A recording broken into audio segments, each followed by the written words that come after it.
This is GARIS Masculist MGTOW flyers. That is 2 3-page essays on the themes of masculism and MGTOW, written by and read aloud by Prof. Dr. Hugo de Garis. This is flyer number 239, entitled Masculisting the MGTOWs. Description. This flyer claims the time is ripe for millions of passive apolitical MGTOWs to convert themselves into politically active masculists by using two breakthrough approaches.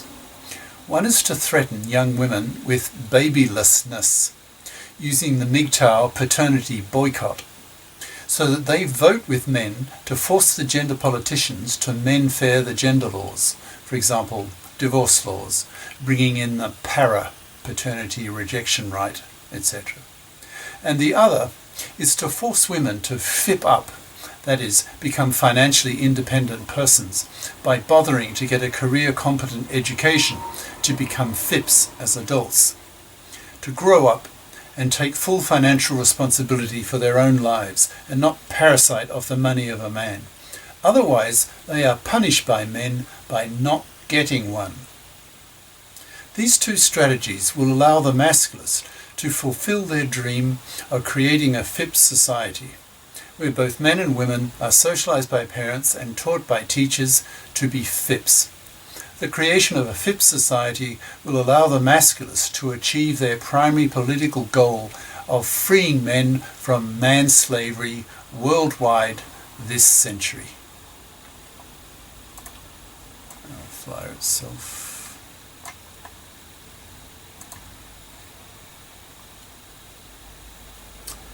Masculisting the MGTOWs by Prof. Dr. Hugo de Garis. Email profhugodegaris@yahoo.com. Website profhugodegaris.wordpress.com.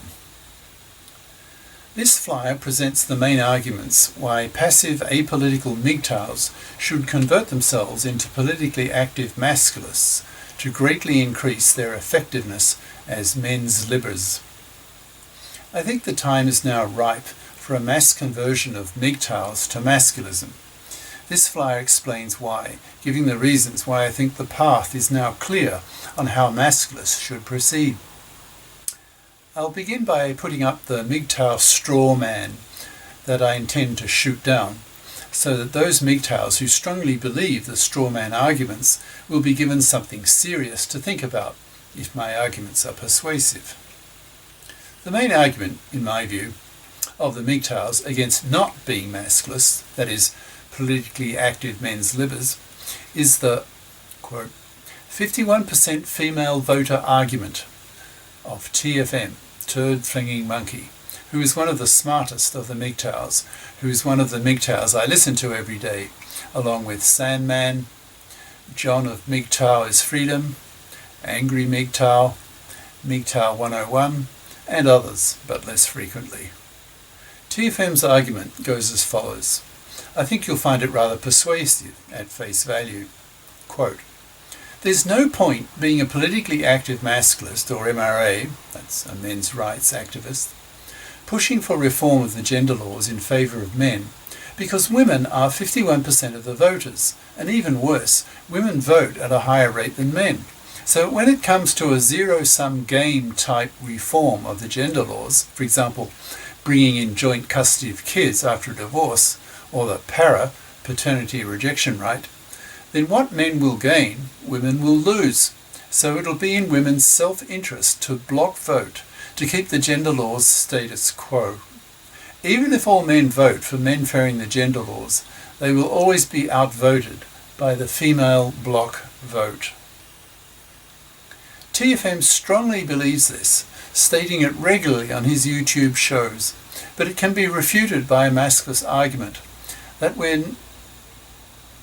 then makes politically active masculism a reasonable option, so that millions of men who are currently passive apolitical MGTOWs can convert themselves into being politically active masculists, who then show real solidarity with other men who are suffering the same gender-related problems as they are. Here is the counter-argument. Quote, okay, women are 51% of the voters, but if the masculists can persuade a sizable proportion of women to become female masculists, then that figure could be lowered to, say, 40%, implying a combined vote percentage, that's male bloc vote plus female masculist bloc vote, of 60%. That 60% figure would force the gender politicians to change their minds and bring in menfair gender laws, because if they don't, they would be voted out. That's the nature of democracy. The next step in the argument is to ask, quote, how to persuade women to become female masculists, especially when it comes to menfairing the divorce courts. Women like the divorce law status quo. It's very nice to women. In a typical divorce, the woman gets sole custody of the kids. She gets the ex-husband's house, child support from him, half his possessions, and often if the ex-wife is a real fluffy, a traditional woman who expects to be able to parasite off the money of a man, and career incompetent, she may get alimony from him for life. The above list is such a good deal for women. Why on earth would they want to give it up for the sake of menfairing the gender laws? Why indeed? It's at this point in the argument that I got stuck, until recently, feeling logically forced to agree with TFM's reasoning, until I had an epiphany, which I believe changes everything. Here is the new idea. What would be more important to women than the above benefits in a divorce? That is, getting all those goodies at her ex-husband's expense. Answer: to be able to continue having babies. My idea was that the masculists could threaten women, frighten them, by telling them about MGTOW and its boycott of paternity. Young women increasingly nowadays are finding that young quality males refuse to give them their sperm, so that young women are really starting to panic now. They are becoming increasingly conscious that they truly are not going to have a baby.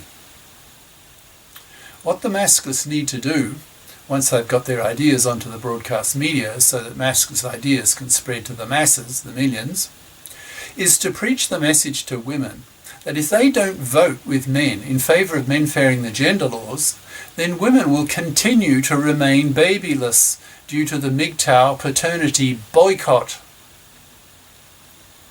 Masculists should be arguing to young women, quote, if you young women don't become female masculists and vote with men in favour of menfairing the gender laws, for example, menfairing the divorce laws, bringing in the para, etc., then the masculists and MGTOWs will continue to boycott paternity, and you will continue to not have babies.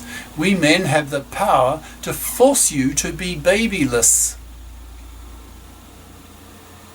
Most women care more about having babies than getting divorce court goodies from ex-husbands. So masculists have the upper hand in this situation. We are able to force women to become female masculists who vote in favour of the menfairing of the gender laws, thus refuting TFM's 51% female voter argument. As MGTOW ideas spread and spread, as more men wake up to the horrible toxicity of the divorce courts, taken over by the hated feminazis, ruining the lives of one married father in 4 in the Western countries, it's only a question of time before the broadcast media latch on to the phenomenon and see it for what it is. That is, not a fringy movement, but a social phenomenon that will prove to be as historic for men as feminism was for women in the 70s. Once the media people truly understand the importance of what the masculists and MGTOWs are doing and thinking, they will give the MGTOW/masculist ideas wide coverage. In time, everyone will have heard of MGTOW and masculism. Once that happens, the masculists will be able to preach to women the importance of FIPPing up, that is, becoming FIPs, financially independent persons, by bothering to get a career-competent education in high school, rejecting the soft option That is, the intellectually easy, intellectually lazy option of, for example, English literature, languages, history, etc. in the final years of high school, and hence more fluffy crap majors at college. So that these fluffy crapper women end up with a fluffy crap diploma that the economy does not value. So that these fluffy crapper women end up earning low salaries. These fluffy crapper women then start looking around for some manslave to parasite upon, to pay for the house she wants to raise her kids in when she gets baby rabies in her 30s, when her biological clock really starts ticking. Once the masculists really have the ear of the broadcast media, they'll be able to push the idea onto women that if they don't bother to become FIPs, they will be rejected by men. The masculists won't even pump and dump fluffies, so strong is their antagonism against them. The masculists have sayings regarding their contempt for fluffies, whom masculists see as the enemy, to be wiped out, not killed, just ignored to extinction, rotting on the shelf, utterly ignored by men, punished by men for being immoral, parasitic, manslaving vermin, to be spat on. Some of these sayings are, be FIP or be manless, no calculus, no baby, fluffies rot on the shelf. Masculists see MGTOW as a subset of masculist ideology. Masculists use MGTOW tactics, that is, boycotting marriage and paternity, as a very useful tool to force women to do what the masculists want, that is, as a component of masculist social engineering. Masculists are strong moralizers. They place heavy moral pressure on women to FIP up or not get a man, and use the MGTOW boycott of marriage and paternity as the stick to beat women with, forcing women to do what the masculists want, that is, the FIPPing of women and the menfairing of the gender laws. The masculists place enormous importance on the concept of the FIP, of the FIPPing of women. Why is that? Because the masculists have a political, social, psychological vision that they call the creation of a FIP society. That is, a society in which both sexes, particularly girls, are socialized by parents and educated by teachers to be FIPs, that is, to get career-competent educations in high school and college so that they can become real FIPs as adults and not expect to parasite off the money of a man, that is, to become a fluffy, so hated by the masculists. Why do the masculists emphasize the FIPPing of women so much? Because with nearly all women FIPs, unlike the 3/4 of young women today at age 16 who choose to study the soft option, that is, fluffy crap subjects at high school, then nearly all of the gender problems that men have today would be removed. For example, the divorce laws could be much more easily menfaired because women would be FIPs and could afford not to be given alimony, so that the house remains with the original owner or owners, so that custody of the kids is automatically made joint, since the ex-wife has a career and will continue with it, who prefers to have joint custody so that she does not have to look after the kids full time. The para can be brought in. The lack of a para, paternity rejection right, is one of the most blatant forms of sexual discrimination that exists, given that women have a legislated MARA, maternity rejection right, aka abortion right. Women have the right to reject an unwanted pregnancy, but men don't. So millions of women accidentally get pregnant against the wishes of their boyfriends and husbands, and then slam a paternity suit on him, forcing him to pay for a child that he does not want. This is criminal behaviour by these fluffy women. The masculists push for the legislation of the para very hard, because it will truly free men from manslavery, that is, working as a salaried slave for a woman, so that the woman can sit on her fat ass and raise her kids in a house that he pays for. Fluffies are terrified of the concept of the para, maybe even more so than the idea of not being able to have babies due to the paternity boycott of the MGTOWs. Bringing in the para will force women to grow up, to take responsibility for their own lives, particularly their financial lives. Women will be forced to give up their self-image of being privileged, pampered princesses. The masculists will push the idea on the media that a fluffy can only be a fluffy if she can get her financial claws into some gullible manslave. But thanks to the influence of the ideas of the MGTOWs and masculists, the supply of such gullible manslaves is drying up. In many leading Western countries today, already some 2/3 of young men under 35 refuse to marry, refuse to have kids, and spend their money on themselves. As the knowledge of the toxicity of the fluffy feminist hypocrite-dominated divorce courts keeps spreading amongst young men, that percentage will go over 90%, and very few young women will be having babies. This will put women into a real panic. The masculists will push women very hard to be FIPs, or fluffy women will be spat at. Masculists harangue fluffies, treating them as vermin, as the immoral, manslaving parasites they are. Masculists will quickly get the reputation on the broadcast media of being very harsh on fluffies, not tolerating them, treating them as pariahs to be utterly rejected by men.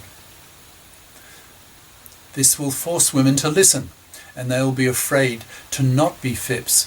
They will learn that if they don't bother to get a career-competent education to become a real FIP as an adult, then their reward, actually their punishment, is that they will be rejected by men. They will be spat at for being hated fluffies. From the above, one sees that there are essentially two core ideas that the masculists can use to free men from manslavery. That is, the idea of pushing women to become female masculists, in the sense of voting with men to force gender politicians to menfair the gender laws. And the second is that women have to become FIPs and pull their own financial weight, not expecting to parasite off the money of a man, fluffy style, or be punished by men by not getting one. We men have the power, the means, to achieve both of these goals, that is, the FIPping of women and the menfairing of the gender laws. Nearly all men are FIPs. We are socialized that way, and actually evolved to be that way, since we evolved to manipulate and understand the world, whereas women evolved to be baby factories and childminders, and to manipulate men so that women could be more effective parasites on men. But the contraceptive pill changed all that. Now that women can reliably choose to have their 0, 1 or 2 kids, they have a career window of some 40 years. So that the masculists justifiably point the finger at women and say very sternly, quote, "Now that you women can work, you must work. Anything else is parasitism of the labour of men. As masculists, we are fed up with working for women. You will FIP up or you will starve. You become responsible adults, pulling your own financial weight, or we men will wipe you out by ignoring you to death. We masculists have a hatred of fluffies." New section. I hope you have found the above arguments convincing, and that they motivate you, if you are a MGTOW, to convert yourself to become a masculist, and then join with other masculists to become politically active. There is so much to do. For example, masculist/MGTOW groups need to be set up in every high school and college to exert strong moral pressure on fluffy students to FIP up. The broadcast media needs to be educated into MGTOW/masculist ideas so that the journalists spread these ideas to the masses. Men's studies courses need to be established at universities, and textbooks on men's issues need to be written. I, for example, intend to write a book using the ideas from my 240 plus YouTube flyers on masculist and MGTOW themes that I have already written and filmed. I will entitle it probably, quote, "Masculism, Men's Lib, The Rebellion by Men Against Working for Women." End quote. The masculists need to so sway public opinion in favour of menfairing the gender laws that the gender politicians feel enormous political pressure to do it. Masculists can put strong critical moral pressure on the feminazis, accusing them of indirectly becoming genociders, due to their takeover of the divorce courts, making them so toxic that young men refuse to marry and refuse to have kids, which is wiping out whole populations. Masculists will be able to educate the public that women don't have a monopoly on gender issues. Women oppress men too. One married father in 4 is being routinely financially massacred in the hated feminazi-controlled divorce courts. This massive injustice has to stop.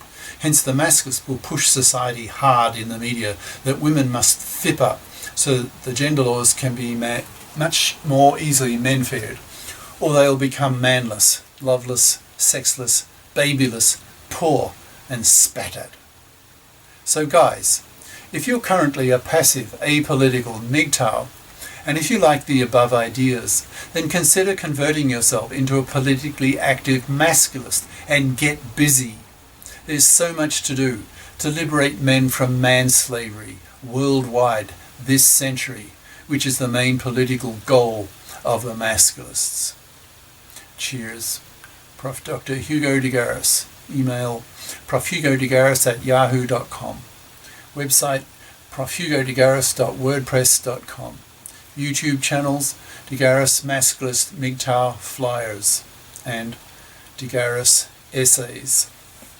Ciao.